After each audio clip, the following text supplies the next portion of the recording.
Self driving పేరుతో కార్లను అద్దెకు తీసుకొని వాటిని అమ్మి సొమ్ము చేసుకుంటున్న నిందితుడు విశ్వ ఫణీంద్రను జగదిరిగుట్ట పోలీసులు అరెస్ట్ చేశారు. నిందితుడి వద్ద నుంచి 2,50,00,000 రూపాయల విలువైన 26 కార్లను పోలీసులు స్వాధీనం చేసుకున్నారు.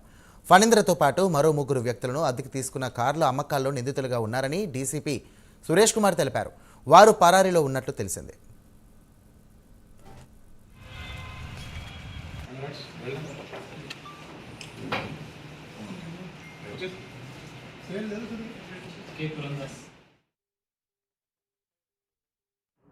దాంట్లో ఒక ఇన్నోవా, ఒక 3 ఎర్టిగా మారుతి, అదేవిధంగా మారుతి స్విఫ్ట్ డిజైర్ ఒక 13, బ్రెజా 1, బ్యాలెనో 1, హుండాయ్ i20 1, ఇలాగా మొత్తం 32 కార్లు మొత్తం మా కార్లు ఇతను తీసుకొని వీటిని ఎక్కడో అమ్మేసినాడు, లేదంటే కుదవ పెట్టినాడు. ఇప్పుడు మా కార్లు కూడా లేవు, మాకు నెల ఇస్తామన్న అమౌంట్స్ కూడా ఇవ్వట్లేదు అని చెప్పేసి ఒక మొత్తం 28 మంది వచ్చి మాకు కంప్లైంట్ చేయడం జరిగింది. దాని మీద 3 ఎఫ్ఐఆర్లు చేసినాము.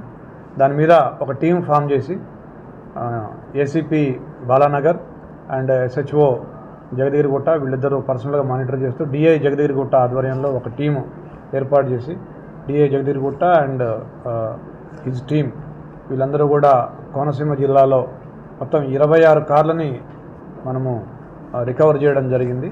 వీటి విలువ దాదాపుగా 2 కోట్లు.